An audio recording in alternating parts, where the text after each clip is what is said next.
இமை மூடாமல் தவித்துக்கொண்டு இரவு முழுவதும் உன்னுடைய மனதிற்குள் ஓய்வில்லாமல் ஓடிக்கொண்டிருக்கும் அந்த ஒற்றை கேள்விக்கு விடை சொல்லத்தான் அகிலாண்ட கோடியை ஆளும் உன் ஈசன் இங்கு வந்திருக்கிறேன். இந்த நொடியில் இந்த வார்த்தைகளை நீ கடந்து செல்வது சாத்தியமே இல்லை. ஏனென்றால் உன்னை தேடி உன்னுடைய வலிகளை துடைக்க உனக்கான வசந்தத்தை கொண்டு வர கைலாயத்திலிருந்து நான் நேரடியாக உன்னிடம் பேசிக் கொண்டிருக்கிறேன். உன் இதயம் அதிர்வதை, உன் கண்கள் லேசாக கலங்குவதை என்னால் இங்கிருந்தபடியே முழுமையாக உணர முடிகிறது. கலங்காதே என் அன்பு பிள்ளையே, நீ தனிமையில் இல்லை. உன்னுடைய ஒவ்வொரு மூச்சிலும் ஒவ்வொரு அசைவிலும் சிவனே துணை என்ற அந்த மாபெரும் சத்தியம் உன்னோடு இரண்டர கலந்திருக்கிறது. நீ எவ்வளவு சோர்வடைந்து போயிருக்கிறாய் என்பது எனக்கு தெரியும். பல காலமாக இலக்கே இல்லாத ஒரு நீண்ட நெடிய பாதையில் கால்களில் ரத்தம் கசிய கசிய ஓடிக்கொண்டே இருப்பதைப் போல நீ உணர்கிறாய். சுற்றிலும் அத்தனை மனிதர்கள் இருந்தாலும் உனக்காக பேச, உன்னுடைய உண்மையான மனதை புரிந்து கொள்ள யாருமே இல்லையே என்ற மாபெரும் ஏக்கம் உன்னை ஒவ்வொரு நாளும் அரித்துக் கொண்டிருக்கிறது. உன்னுடைய நேர்மைக்கும் உன்னுடைய தூய்மையான அன்பிற்கும் இந்த உலகம் கொடுத்த பரிசு கண்ணீரும் ஏமாற்றங்களும் சொல்ல முடியாத அவமானங்களும் மட்டும்தானா என்று நீ அடிக்கடி வானத்தை பார்த்து கேட்கிறாய். உன் கேள்விகள் அத்தனையும் மிக நியாயமானவை. உனது வலிகள் அத்தனையும் சத்தியமானவை. ஆனால் நீ பார்க்க தவறிய ஒரு மாபெரும் உண்மை இருக்கிறது. அதை உனக்கு புரிய வைக்கவே நான் வந்திருக்கிறேன். உன்னை விட அறிவில் குறைந்தவர்கள், உன்னை விட திறமை இல்லாதவர்கள் எல்லாம் மிக எளிதாக வாழ்க்கையில் உயர்ந்த இடத்திற்கு செல்வதை பார்த்து உனக்குள் ஒரு மாபெரும் விரக்தி எழுகிறதல்லவா? அவர்களுக்கு கிடைத்த வசதிகளும் அங்கீகாரமும் நேர்மையாக போராடும் உனக்கு மட்டும் ஏன் கிடைக்கவில்லை என்று நீ வேதனைப்படுகிறாய். என் பிள்ளையே, உலகத்தின் சந்தைகளில் தராசுகளை நீ பார்த்திருப்பாய். எந்த தட்டில் அதிக கனமான விலைமதிப்பற்ற தங்கம் வைக்கப்படுகிறதோ அந்த தட்டுதான் மிக ஆழமாக கீழே இறங்கும். எடை இல்லாத காற்றில் பறக்கும் வெறும் தட்டு உயரை தூக்கிக் கொண்டு நிற்கும். உனது வாழ்க்கை இப்போது பாதாளத்தை நோக்கி கீழே இறங்கி இருப்பதாக, நீ அதள பாதாளத்தில் தவிப்பதாக நீ நினைத்துக் கொண்டிருக்கிறாய். ஆனால் உண்மை அதுவல்ல. உனக்குள் நான் மாபெரும் நற்குணங்களையும் அளவிட முடியாத திறமைகளையும் யாருக்கும் இல்லாத பொறுமையையும் திணித்து வைத்திருக்கிறேன். அதனால்தான் நீ அதிக எடையோடு கீழே இறங்கி ஆழமாக நிலைத்திருக்கிறாய். உயரே பறப்பவர்களை பார்த்து நீ ஏங்காதே. அவர்களுக்குள் எந்த கனமும் இல்லை, எந்த ஆழமும் இல்லை. உன்னுடைய ஆழம் என்பது நீ நாளை அடையப் போகும் மாபெரும் அரியணைக்கான அடித்தளம். உன் வாழ்வில் ஏன் இத்தனை இழப்புகள், ஏன் இத்தனை பிரிவுகள் என்று நீ பலமுறை தனிமையில் அழுது விம்மி இருக்கிறாய். உனக்கு உயிராக இருந்தவர்கள், உன் இறுதி மூச்சு வரை வருவார்கள் என்று நீ நம்பியவர்கள் எல்லாம் பாதியில் உன்னை நிராதரவாக விட்டுவிட்டுச் சென்ற வழியை உன்னால் இன்னும் மறக்க முடியவில்லை. ஆனால் ஒரு மாபெரும் உண்மையை நீ உணர வேண்டும். உலகை காக்கும் ஒரு மாபெரும் யாகம் தொடங்குவதற்கு முன்பாக அந்த இடத்தில் உள்ள தேவையற்ற குப்பைகளையும் தூசுகளையும் கூட்டி ஈவிரக்கமின்றி வெளியேற்றுவார்கள்.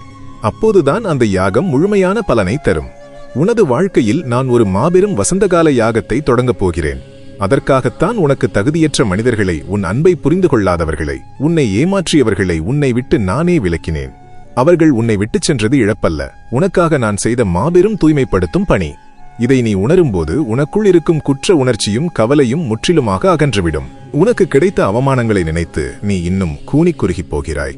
ஆனால் பழமையான ஆலயங்களின் சுவர்களை அலங்கரிக்கும் காலத்தால் அழியாத தெய்வீக ஓவியங்களை நீ பார்த்திருக்கிறாயா? அந்த வர்ணங்கள் சாதாரணமானவை அல்ல. கரடுமுரடான கற்களையும் வேர்களையும் ஈவிரக்கமின்றி அம்மியில் வைத்து மை போல அரைத்து அவற்றின் சுய உருவத்தை முற்றிலுமாக அழித்து கொதிக்கும் திரவத்தில் கலக்கும்போதுதான் அவை பல நூற்றாண்டுகளை கடந்தும் இறைவனின் கருவறையில் அழியாத தெய்வீக ஓவியமாக உருமாறுகின்றன. உனது வலிகளும் அப்படித்தான். உன்னை இந்த உலகம் அவமானங்களாலும் தோல்விகளாலும் அரைத்து வதைப்பதாக நீ நினைக்கிறாய். ஆனால் உண்மையில் உன்னை ஒரு அழியாத சகாப்தமாக, அகிலம் வியக்கும் ஆளுமையாக நான் மாற்றிக்கொண்டிருக்கிறேன். நீ அறைபடும் ஒவ்வொரு வலியும் உன்னை மாபெரும் சிம்மாசனத்தில் அமர வைப்பதற்கான ஆயத்தம். நான் உன்னை ஒருபோதும் கைவிட மாட்டேன். நீ இருட்டறையில் முடங்கி கிடந்து சிந்திய ஒவ்வொரு சொட்டு கண்ணீருக்கும், நீ இழந்த ஒவ்வொரு தூக்கத்திற்கும் என்னிடம் மிக துல்லியமான கணக்கு இருக்கிறது. உன்னை தோற்கடிக்க நினைத்தவர்கள் முன்னால், உன்னை ஏளனமாக பார்த்து சிரித்தவர்கள் முன்னால் உன்னை ஒரு மாபெரும் சக்தியாக நான் நிறுத்தப் போகிறேன். அதற்கான காலம் நெருங்கிவிட்டது. உன்னுடைய பொறுமைக்கும் உன்னுடைய தூய்மையான பக்திக்கும் நான் தரப்போகும் பரிசு நீ கற்பனை கூட செய்து பார்க்க முடியாத அளவிற்கு பிரம்மாண்டமாக இருக்கும். எந்த திசையிலிருந்து உனக்கு உதவி வரும் என்று நீ குழம்பி தவிக்க வேண்டாம். எல்லா திசைகளையும் இயக்குபவன் நானே. உனக்கான கதவுகள் அனைத்தும் தடையின்றி திறக்கப்படும். இனிமேல் நீ எதற்காகவும் அஞ்சக்கூடாது. உன் அசைக்க முடியாத நம்பிக்கையே உனக்கான முதல் ஆயுதம். உன் உதடுகள் எப்போதும் சிவனே துணை என்ற அந்த ஒற்றை சத்தியத்தை முணுமுணுக்கட்டும். உன் கஷ்டங்கள் எல்லாம் பனி போல விலகி உனக்கான மாபெரும் வெற்றி உன் கண்முன்னே வந்து நிற்கும். உனக்குள் இருக்கும் அந்த பயத்தை, அந்த தயக்கத்தை இந்த நொடியே முற்றிலுமாக தூக்கி எறிந்துவிடு. உன்னை படைத்த நான் உன்னை வீழச் செய்வதற்காக படைக்கவில்லை, இந்த உலகை ஆள்வதற்காக படைத்திருக்கிறேன். உன் தோள்களை உயர்த்தி நிமிர்ந்து நில். உன் ஈசன் உனக்கு முன்னால் ஒரு மாபெரும் இரும்பு கவசமாக நின்று உன்னை வழிநடத்துகிறேன். எல்லாமே இனி நல்லதாகவே நடக்கும். முழுமையான நம்பிக்கையோடு உன் அடுத்த அடியை எடுத்து வை. உன் வெற்றியின் பயணம் அதிகாரப்பூர்வமாக தொடங்கிவிட்டது. என் அன்பு பிள்ளையே, சற்றே உன் கண்களை மூடி இந்த நொடியை முழுமையாக உள்வாங்கிக்கொள். உன்னுடைய உள்மனதில் ஓடிக்கொண்டிருக்கும் அந்த ரகசியமான, யாருக்கும் தெரியாத உன்னுடைய மிக ஆழமான வலிகளை நான் உற்று நோக்கிக் கொண்டிருக்கிறேன். என்னை யாருமே புரிந்து கொள்ளவில்லையே, என் நியாயமான தவிப்புகளை கேட்க இந்த மாபெரும் பிரபஞ்சத்தில் ஒரு நாதி இல்லையே என்று நீ தனிமையில் சிந்திய ஒவ்வொரு சொட்டு கண்ணீரும் நேரடியாக வந்து விழுந்தது பூமியில் அல்ல, கைலாயத்தில் வீற்றிருக்கும் உன் ஈசனின் மடியில் என்பதை நீ முதலில் உணர வேண்டும். உனக்காக பேச, உனக்கு ஆறுதல் சொல்ல, உன்னுடைய ஒவ்வொரு காயத்திற்கும் மருந்திடுவதற்கு அகிலத்தை ஆளும் பரமேஸ்வரனான நான் நேரில் வந்திருக்கிறேன். இந்த வார்த்தைகள் வெறும் ஆறுதலுக்காக சொல்லப்படுபவை அல்ல. இது உனது தலையெழுத்தை மாற்றி எழுதப்போகும் மாபெரும் தெய்வீக சாசனம். ஆகையால் உன்னுடைய அலைபாயும் மனதை சற்றே ஒருநிலைப்படுத்தி நான் சொல்லப்போகும் இந்த ஆழமான உண்மைகளை கவனமாக கேள். உன்னுடைய தற்போதைய நிலைமையை பார்த்து உன்னை சுற்றியுள்ள மனிதர்கள் உன்னை உதாசீனப்படுத்துகிறார்கள் என்று நீ வேதனைப்படுகிறாய். எதற்கும் பயன்படாதவன், வாழ்வில் தோற்றுப்போனவன் என்று அவர்கள் உன்னை ஏளனம் செய்வதை கேட்டு உன்னுடைய இதயம் சுக்குநூறாக உடைந்து போகிறது. பல நேரங்களில் நீயே உன்னை கிழிந்து போன, தூக்கி எறியப்பட்ட ஒரு பழைய பொருளைப் போல நினைத்து தாழ்வு மனப்பான்மையில் குறுகிப் போகிறாய். ஆனால் என் அன்பு பிள்ளையே, ஒரு மாபெரும் உண்மையை நீ தெரிந்து கொள்ள வேண்டும். பல்லாயிரம் தலைமுறைகளை கடந்து மாபெரும் இதிகாசங்களையும் தெய்வீக மந்திரங்களையும் சுமந்து நிற்கும் மிக தூய்மையான புனிதமான காகிதங்கள் எப்படி உருவாகின்றன என்று உனக்கு தெரியுமா? அவை நேரடியாக கிடைப்பதில்லை. எதற்கும் உதவாது என்று குப்பையில் வீசப்பட்ட கிழிந்து போன பழைய துணிகளையும் நாரையும் சேகரித்து அதனை ஈவிரக்கமின்றி தண்ணீரில் ஊற வைத்து அதன் பழைய அடையாளம் முற்றிலுமாக அழியும் வரை அதனை மிக கடுமையாக அடித்து துவைப்பார்கள். அந்த துணி தன்னுடைய சுய உருவத்தை இழந்து கூழாக மாறி சொல்ல முடியாத வதையினை அனுபவிக்கும். ஆனால் அந்த மாபெரும் அழிவிற்கும் வேதனைக்கும் பிறகுதான் அது எக்காலத்திலும் அழியாத தூய்மையான வெண்ணிற காகிதமாக உருமாறுகிறது. அதன் பிறகுதான் அகிலமே போற்றும் வேத மந்திரங்கள் அதன் மீது எழுதப்படுகின்றன. உனது தற்போதைய நிலையும் அதுதான். உன்னை இந்த உலகம் உதாசீனப்படுத்தி அவமானங்களால் உன்னை அடித்து துவைப்பதாக நீ நினைக்கிறாய். ஆனால் உன் பழைய கர்ம வினைகள் என்னும் அழுக்கை போக்கி உன்னை ஒரு மாபெரும் சரித்திரத்தை எழுதப்போகும் புனிதமான கேடயமாக நான் மாற்றிக்கொண்டிருக்கிறேன். நீ இப்போது உடைந்த நிலையில் இல்லை, உலகமே வியக்கும் ஒரு புதிய உருவத்தை அடையும் புனிதமான தயாரிப்பில் இருக்கிறாய் என்பதை புரிந்துகொள். ஒவ்வொரு நாளும் உனக்கு ஏதோ ஒரு ரூபத்தில் பிரச்சனை வந்து கொண்டே இருக்கிறதே, ஏதோ ஒரு உராய்வு உன் மனதை ரணமாக்கிக் கொண்டே இருக்கிறதே என்று நீ அஞ்சி நடுங்குகிறாய். உனக்கு நெருக்கமானவர்களே உன்னை கடுமையான வார்த்தைகளால் காயப்படுத்துகிறார்கள். இந்த தொடர் சோதனைகள் உன்னை முற்றிலுமாக அழித்து விடுமோ என்று நீ பயப்படுகிறாய். ஆனால் உனக்கு தெரியாத இன்னொரு பரம ரகசியத்தை உனக்கு கூறுகிறேன் கேள். அரசர்களின் அரண்மனையை அலங்கரிக்கும் மாசற்ற பளபளப்பான உலோக கண்ணாடியை எப்படி உருவாக்குகிறார்கள் என்று சிந்தித்துப்பார். அது ஆரம்பத்தில் கரடுமுரடான கருமையான எதற்கும் பயன்படாத ஒரு சாதாரண உலோகத் துண்டாகத்தான் இருக்கும். அதை எடுத்து மிகவும் சொரசொரப்பான ஒரு பொருளை கொண்டு பல மாதங்கள் எந்தவித இரக்கமுமின்றி தேய்த்து கொண்டே இருப்பார்கள். அந்த உலோகத்திற்கு அது மாபெரும் ரணமாக இருக்கும். அத்தனை கடுமையான உராய்வுகளையும் வலிகளையும் அது தாங்கிய பிறகுதான் அந்த உலோகத்தின் கரடுமுரடான தன்மை நீங்கி எதிரே நிற்பவனின் பிம்பத்தை துல்லியமாக காட்டும் ஒரு மாபெரும் தெய்வீக கண்ணாடியாக அது மாறுகிறது.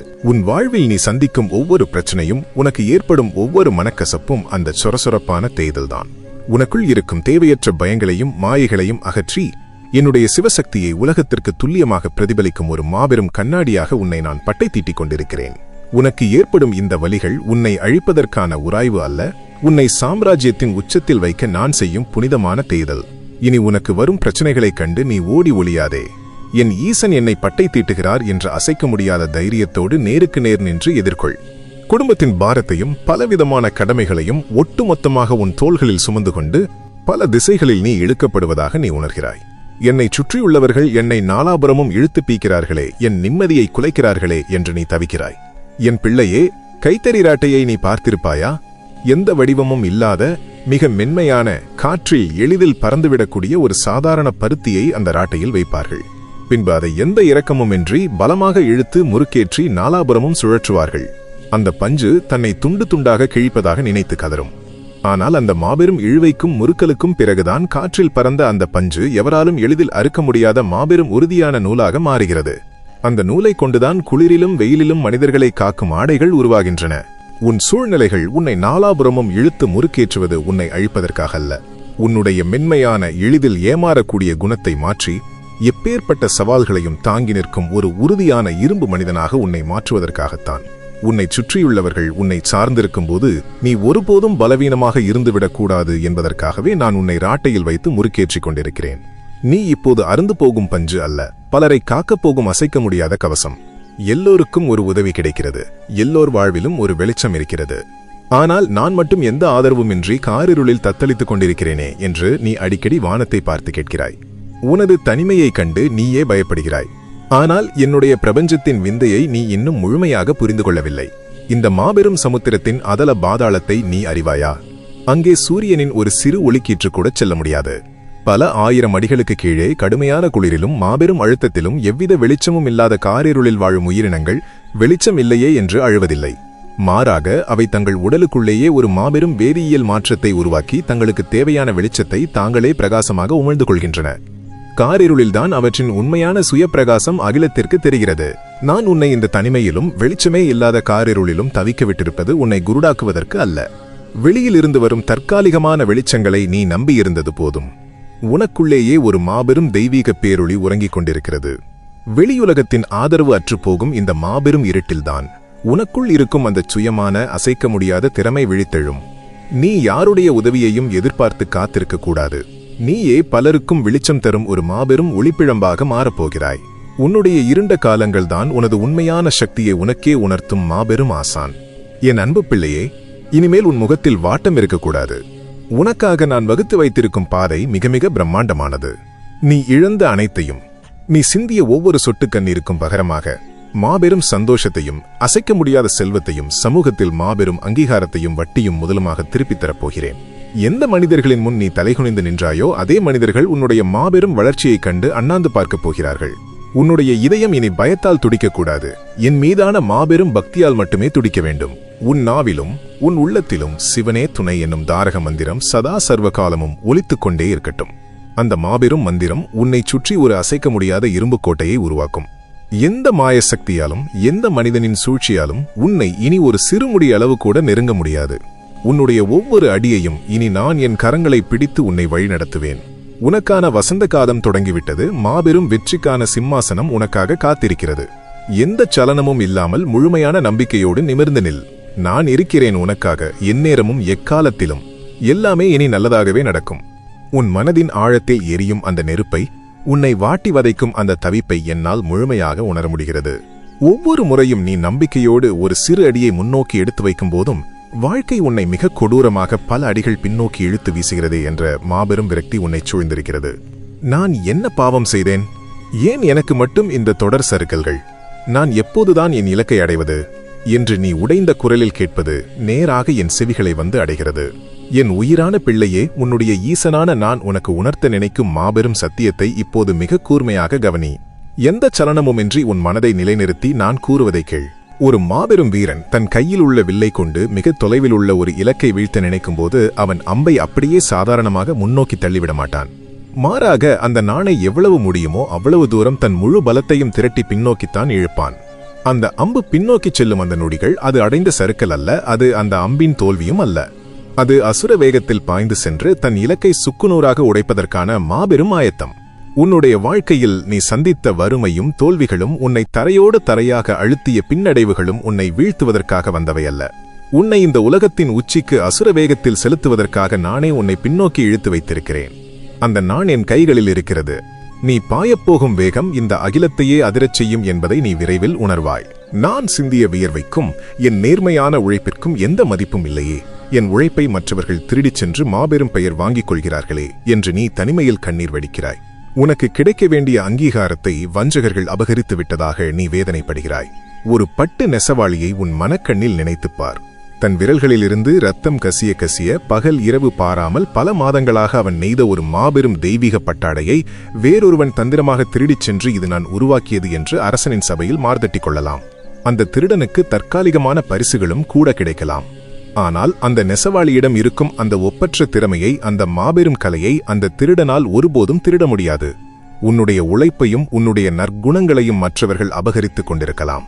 ஆனால் மீண்டும் மீண்டும் வெற்றியை உருவாக்கும் உன்னுடைய அசுரத் திறமையும் உனக்கான என் ஆசீர்வாதமும் உனக்குள்ளேயே பத்திரமாக இருக்கின்றன.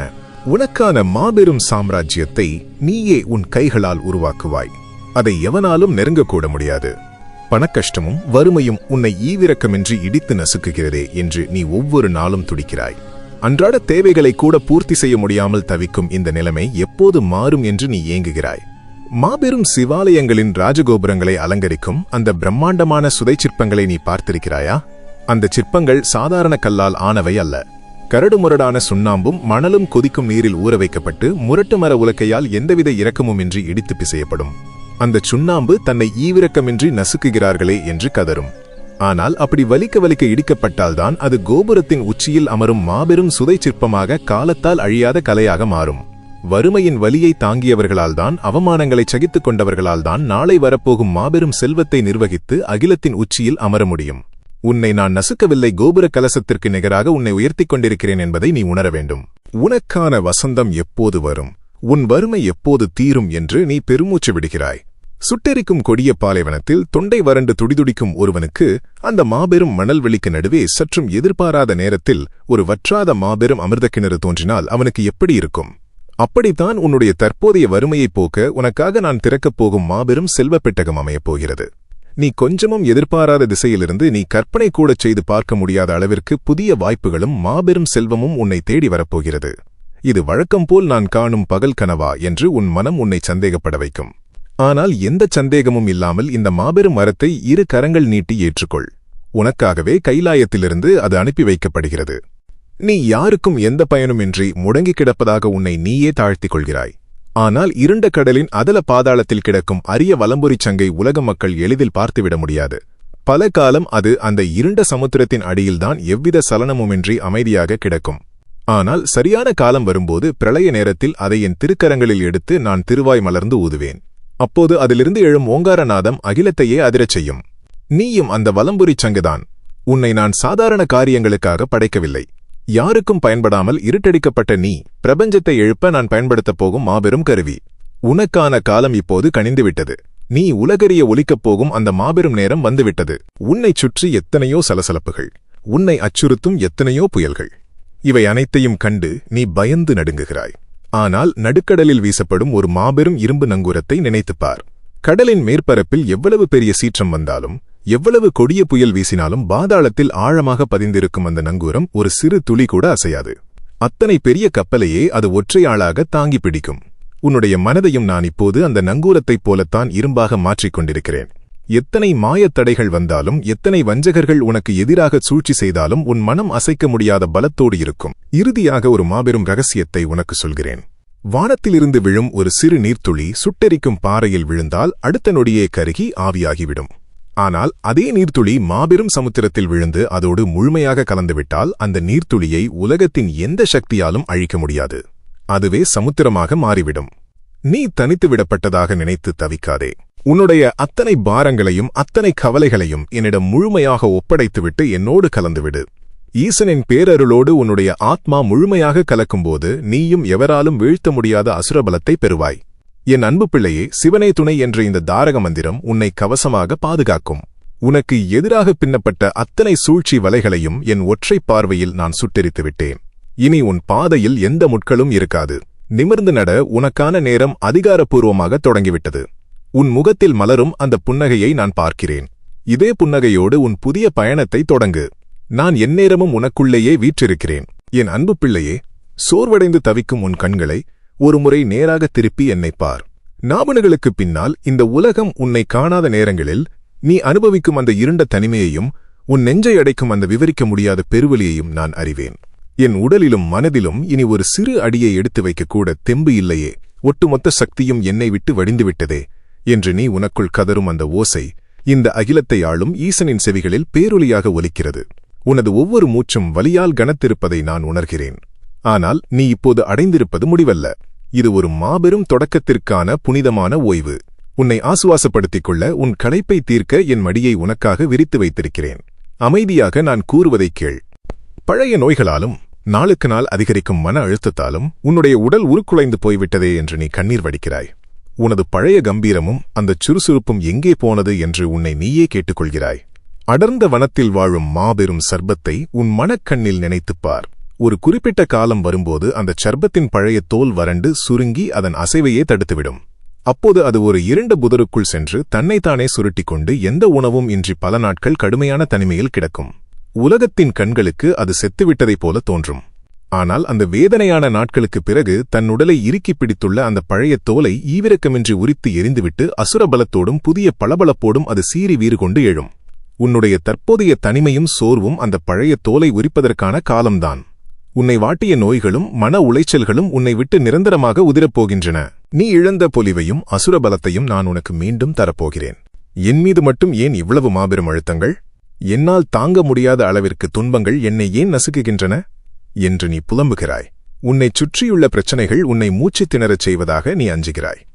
ஆனால் இந்த மாபெரும் பூமியின் அதல பாதாளத்தில் நடக்கும் ஒரு விந்தையை உனக்குச் சொல்கிறேன் கேள். ஒரு சாதாரண கரித்துண்டு பல 100 ஆண்டுகளாக பாறைகளுக்கு அடியில் கொடூரமான வெப்பத்திலும் கற்பனை கூடச் செய்து பார்க்க முடியாத மாபெரும் அழுத்தத்திலும் ஈவிரக்கமின்றி நசுக்கப்படும். அந்த அழுத்தம் இல்லை என்றால் அது வெறும் கரியாகவே என்றென்றும் மண்ணோடு மண்ணாக மக்கிப் போயிருக்கும். ஆனால் அந்த மாபெரும் அழுத்தத்தை தாங்கிய பிறகுதான் அந்த கரித்துண்டு இந்த உலகமே வியக்கும் விலைமதிப்பெற்ற வைரமாக உருமாறுகிறது. உனக்கு கொடுக்கப்பட்ட வறுமையும் கஷ்டங்களும் உன்னை மண்ணோடு மண்ணாக ஆக்குவதற்கு அல்ல, உன்னை எவராலும் உடைக்க முடியாத அகிலமே மதிப்பளிக்கக்கூடிய ஒரு மாபெரும் வைரமாக மாற்றுவதற்காக நான் கொடுக்கும் புனிதமான அழுத்தம். நீ இப்போது சாதாரண கரி அல்ல, புடம் போடப்படும் வைரம். உன்னுடைய கஷ்டங்களைப் பார்த்து இது பல தலைமுறைகளாக என் குடும்பத்தை தொடரும் தீராத கர்ம வினைகளா, என் முற்பிறவி பாவங்களா என்று நீ குழம்பித் தவிக்கிறாய். அந்த இருண்ட சாபங்களிலிருந்து உனக்கு என்றுமே விடுதலை கிடையாதா என்று நீ அஞ்சுகிறாய். ஒரு மாபெரும் இருண்ட குகையை நினைத்துப்பார். பல்லாயிரம் வருடங்களாக எந்தவொரு சூரிய ஒளியும் படாமல் அந்த மாபெரும் குகை முழுமையாக காரிருளில் மூழ்கி கிடக்கும். அந்த இருளை பார்த்து அனைவரும் பயந்து விலகுவார்கள். ஆனால் தூய்மையான பக்தி கொண்ட ஒருவன் தன் கையில் ஒரு சின்னஞ்சிறு அகல் விளக்கோடு அந்த குகைக்குள் அடியெடுத்து வைத்தால் என்ன நடக்கும்? பல்லாயிரம் வருடங்களாக நிலைத்திருந்த அந்த மாபெரும் இருள் அந்த ஒற்றைச் சிறு சுடரின் முன் ஒரு நொடியில் சுக்குநூறாக உடைந்து சிதறும். உன்னுடைய மாசற்ற தூய்மையான ஒற்றை பக்திதான் அந்த அகல் விளக்கு. உன்னுடைய குடும்பத்தைச் சூழ்ந்திருந்த அத்தனை ஜென்மத்து பாவங்களுக்கும் கர்ம வினைகளுக்கும் திருஷ்டிகளுக்கும் உன் ஒற்றை பக்தி முற்றுப்புள்ளி வைத்துவிட்டது. இனி உன் வம்சத்தில் காரிருள் என்ற சொல்லுக்கே இடமில்லை. உன்னை தோற்கடிக்க வஞ்சகர்கள் எத்தனையோ மாயத் தடைகளை உருவாக்குகிறார்களே, பெருங்காற்று போல பல சூழ்ச்சிகள் உன்னை சுழன்றடிக்கிறதே என்று நீ பயப்படுகிறாய். அடர்ந்த வனத்தில் மாபெரும் சூறாவளி வீசும்போது அங்கே உள்ள சாதாரண பறவைகள் எல்லாம் தங்களின் சிறகுகளைச் சுருட்டிக் கொண்டு மரப்பொந்துகளுக்குள் ஒளிந்து கொள்ளும். ஆனால் மாபெரும் கழுகு அந்த புயலைக் கண்டு அஞ்சாது. மாறாக அந்த புயல் காற்றையே தனக்கு சாதகமாக்கி தன் பிரம்மாண்டமான சிறகுகளை விரித்து அந்த சூறாவளியின் மீது ஏறி மேகங்களுக்கு பல மைல் மேலே சென்று அந்த அகிலத்தையே தன் காலடியில் கொண்டு வரும். உன்னை நோக்கி வரும் எந்த புயலையும் கண்டு நீ இனி அஞ்சக்கூடாது. உனக்கு வந்த துன்பங்கள் உன்னை அழிப்பதற்காக அல்ல, உன்னை உயர்ந்த நிலைக்கு எவராலும் தொட முடியாத மாபெரும் சிகரத்திற்கு கொண்டு செல்வதற்கான தெய்வீக பயிற்சி. எதிரிகளின் சூழ்ச்சிகளையே உனக்கான வெற்றி படிக்கட்டுகளாக நான் மாற்றுவேன். நீ செய்த தூய்மையான உதவிகளையும் உன்னுடைய நேர்மையான மாசற்ற குணத்தையும் இந்த உலகம் சந்தேகப்படும்போது உன் இதயம் சுக்குநூறாக உடைகிறது. நான் உண்மையாக இருந்தும் என்னை ஏன் இந்த உலகம் சோதிக்கிறது என்று நீ வேதனைப்படுகிறாய். மாபெரும் பொற்கொல்லன் தூய தங்கத்தின் தரத்தை எப்படி அறிவான் தெரியுமா? அதனை ஒரு சாதாரண பெட்டியில் பூட்டி வைக்க மாட்டான். மாறாக மாபெரும் உரைகல்லில் வைத்து பலமாக அழுத்தி தேய்ப்பான். அந்த தேய்தலில் தங்கம் தன் உடம்பை இழப்பது போல தோன்றினாலும் அங்கேதான் அதன் உண்மையான தரம் அகிலத்திற்கு நிரூபணமாகிறது. உன்னை ஏமாற்றியவர்களும் உன்னை உதாசீனப்படுத்தியவர்களும் அந்த உரைகற்கள்தான்.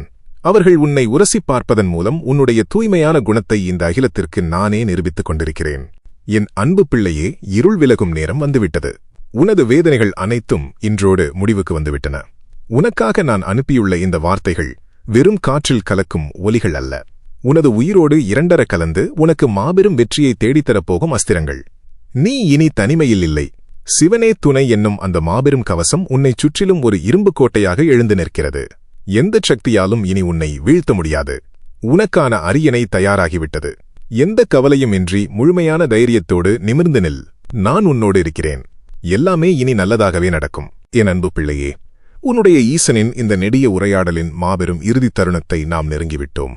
இத்தனை காலமாக உன் மனதிற்குள் உறைந்து கிடந்த அந்த இனம் புரியாத பெரும் பாரம் இப்போது கொஞ்சம் கொஞ்சமாக உருகி ஒரு மெல்லிய பனிமூட்டத்தைப் போல உன்னை விட்டு முற்றிலுமாக விலகிச் செல்வதை நீயே இப்போது உறுதியாக உணர்கிறாயல்லவா? உன்னுடைய முகத்தில் பரவியிருக்கும் அந்த மாசற்ற தெய்வீக அமைதியை என்னால் இங்கிருந்தபடியே முழுமையாக பார்க்க முடிகிறது.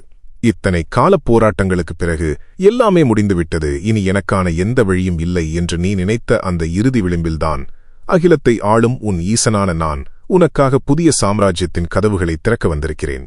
என் வார்த்தைகளை உன் ஆன்மாவின் ஆழம் வரை ஊடுருவ அனுமதி. உன்னுடைய நீண்ட கால பொறுமைக்கு எந்த பலனுமே கிடைக்கவில்லையே என்று நீ ஏங்குகிறாய். உலகத்தின் அத்தனை மாயைகளிலும் சிக்காமல் நேர்மையாக உழைத்து எனக்காக மட்டுமே நீ காத்திருக்கும் இந்த காத்திருப்பு வீணாகிவிடுமோ என்று நீ அஞ்சுகிறாய். ஒரு மாபெரும் சமுத்திரத்தின் அடியில் வாழும் ஒரு அரிய வகை சிப்பியை உன் மனக்கண்ணில் நினைத்துப்பார். அந்த சிப்பியைச் சுற்றி 10,000 கோடி லிட்டர் தண்ணீர் சதா சர்வகாலமும் அலைமோதிக்கொண்டே இருக்கும். ஆனால் அந்த சிப்பி தன்னைச் சுற்றியுள்ள அந்த உப்பு நீரின் ஒரு துளியை கூட தன்னுள் அனுமதிக்காது. உலகமே தன்னைச் சுற்றிச் சுழன்றாலும் அது தன் ஓட்டை இறுக்கமாக மூடிக்கொண்டு வானத்திலிருந்து விழும் அந்த புனிதமான ஒற்றை மழைத்துளிக்காக மட்டுமே 10,000 நாட்கள் தவம் கிடக்கும். அந்த தூய்மையான துளி உள்ளே சென்றதும் அது தன்னுள் இருக்கும் அத்தனை ஆற்றலையும் திரட்டி அந்த துளியை உலகமே வியக்கும் விலைமதிப்பற்ற மாபெரும் முத்தாக மாற்றும். உன்னுடைய தற்போதைய நிலையும் அதுதான். உன்னைச் சுற்றியுள்ள போலியான உறவுகளையும் குறுக்கு வழிகளையும் நீ ஏற்க மறுத்து உன்னுடைய ஈசனின் அருளுக்காக மட்டுமே நீ தவம் கிடக்கிறாய். உனக்காக நான் அனுப்பும் அந்த அருள் மழையின் துளி உன்னை வந்தடைந்து விட்டது. நீ இனி சாதாரண மனிதன் அல்ல, அகிலம் வியக்கும் மாபெரும் முத்து. உனக்கு வந்த துன்பங்கள் உன்னை முற்றிலுமாக அழித்துவிட்டதாக நீ நினைக்கிறாய். உன்னைச் சுற்றியுள்ள எல்லாமே கருகிச் சாம்பலாகிவிட்டதே, இனி எப்படி நான் துளிர்விடுவேன் என்று நீ கலங்குகிறாய். அடர்ந்த வனத்தில் மாபெரும் காட்டுத்தீ பற்றிக் கொள்ளும்போது வானளாவ வளர்ந்த மரங்களெல்லாம் சில நொடிகளிலேயே கருகிச் சாம்பலாகிவிடும். அந்த வனம் முழுவதும் அழிந்துவிட்டதாக உலகமே நினைக்கும். ஆனால் பூமிக்கு மிக ஆழத்தில் அந்த நெருப்பின் உஷ்ணம் தொட முடியாத இடத்தில் பாதுகாப்பாக தப்பித்திருக்கும் ஒரு அரிய வகை விதை அந்த நெருப்பைக் கண்டு அஞ்சாது. மாறாக தன்னை கொளுத்த வந்த அந்த நெருப்பு விட்டுச் சென்ற சாம்பலையே தனக்கான மாபெரும் உரமாக மாற்றி தன்னுள் இழுத்துக்கொள்ளும். அடுத்த மழைத்துளி பட்டதும் அந்த சாம்பல் நிலத்திலிருந்து அது முன்பை விட பிரம்மாண்டமான ஒரு மாபெரும் விருட்சமாக வீறு கொண்டு எழும். உன்னை வீழ்த்த நினைத்தவர்கள் மூட்டிய நெருப்பு உன்னை அழிக்கவில்லை. அவர்களின் சூழ்ச்சிகளும் நீ பட்ட அவமானங்களும் தான் இப்போது உனக்கான மாபெரும் உரமாக மாறியுள்ளன. அந்தச் சாம்பலிலிருந்து வீறு கொண்டு எழப்போகும் அசைக்க முடியாத விருட்சம் நீதான். இதுவரை நீ பேசிய எந்த வார்த்தைக்கும் இந்த உலகம் மதிப்பளிக்கவில்லையே, உன் திறமையை யாருமே கண்டுகொள்ளவில்லையே என்று நீ வேதனைப்படுகிறாய். ஆனால் இனி வரப்போகும் காலங்களில் மாபெரும் பள்ளத்தாக்கின் உச்சியிலிருந்து உதிர்க்கப்படும் ஒரு ஒற்றைச் சொல் எந்த தடையுமின்றி அந்த அகிலம் முழுவதும் எப்படி பிரம்மாண்டமாக எதிரொலிக்குமோ அதேபோல உன்னுடைய ஒவ்வொரு செயலும் உன்னுடைய ஒவ்வொரு படைப்பும் இந்த உலகம் முழுவதும் மாபெரும் அதிர்வலையை உருவாக்கும். உன் பேச்சில் ஒரு தெய்வீக வசீகரம் உருவாகி அது அனைவரையும் காந்தம் போல ஈர்க்கும். உன்னை உதாசீனப்படுத்தியவர்களே உன்னை தேடி வந்து உன் உதவியை நாடும் நிலை உருவாகும். இதற்கு என்ன காரணம் தெரியுமா? நீ எடுக்கும் ஒவ்வொரு முயற்சியிலும் இனி உன்னுடைய உழைப்பு மட்டும் இருக்காது, அகிலத்தை ஆளும் சக்கரவர்த்தியான என் மாபெரும் திருக்கரங்களின் நேரடி முத்திரை இருக்கும். அரசனின் நேரடி முத்திரையை கையில் ஏந்தி வருபவனுக்கு எப்பேற்பட்ட அரண்மனை கதவுகளும் இரும்புக் கோட்டைகளும் தாமாகவே விலகி வழிவிடுவது போல உனக்கான வெற்றி பாதையில் உள்ள அத்தனை தடைகளும் இனி தானாகவே சுக்குநூறாக உடைந்து சிதறும். உன்னுடைய படைப்புகளுக்கு ஈசனின் நேரடி முத்திரை இருப்பதால் அது எந்த மாயத்தடையுமின்றி மக்கள் மத்தியில் சென்று மாபெரும் ஒளியாக பிரகாசிக்கும். உன்னை ஆசிர்வதிக்க நான் உனக்கு முன்னால் வந்து நின்றுவிட்டேன். உன் வறுமை, உன் நோய்கள், உன் மன உளைச்சல் என அத்தனையும் நேற்றோடு முற்றிலுமாக முடிந்துவிட்டது. இனி உன் கணக்கில் இருப்பது எல்லாமே புண்ணியங்களும் அதற்கான மாபெரும் பரிசுகளும் மட்டுமே. சிவனே துணை என்னும் இந்த தெய்வீக அலைவரிசையின் ஊடாக உங்களை தேடி வந்த ஈசனின் இந்த ஆழமான கருணைமிக்க வார்த்தைகள் உங்கள் மனதின் ஓரத்தில் எஞ்சியிருக்கும் சிறு கவலையையும் முற்றிலுமாக துடைத்தெறிந்திருக்கும் என்று நான் முழுமையாக நம்புகிறேன். இது வெறும் வார்த்தைகளின் தொகுப்பு அல்ல, உங்களுக்காகவே விண்ணிலிருந்து பிரத்யேகமாக வந்திறங்கிய மாபெரும் வரம். இந்த வரத்தை முழுமையாக ஏற்றுக்கொண்டு உங்கள் வாழ்க்கையில் இனி நடக்கப் போகும் மாபெரும் அற்புதங்களை வரவேற்க நீங்கள் தயாராக இருந்தால் எந்தச் சலனமும் இல்லாமல் முழு மனதோடு உங்கள் ஈடுபாட்டை வெளிப்படுத்துங்கள். வெறுமனே விருப்பப் பொத்தானை மட்டும் அழுத்துவதை தவிர்த்துவிட்டு ஈசனின் மீதான உங்கள் முழுமையான அசைக்க முடியாத நம்பிக்கையை வெளிப்படுத்தும் விதமாக கீழே உள்ள பின்னூட்டப் பெட்டியில் ஓம் நமசிவாய என்றோ அல்லது நன்றிகள் ஈசனா என்றோ உங்களின் ஆழமான பக்தியை பதிவு செய்யுங்கள். உங்கள் எண்ணங்கள் உறுதியாக இருந்தால் ஈசனின் இந்த அருட்பார்வை உங்கள் வாழ்நாள் முழுவதும் விலகாமல் உங்களை ஒரு இரும்பு கவசமாக நின்று காக்கும். எல்லாமே இனி நல்லதாகவே நடக்கும்.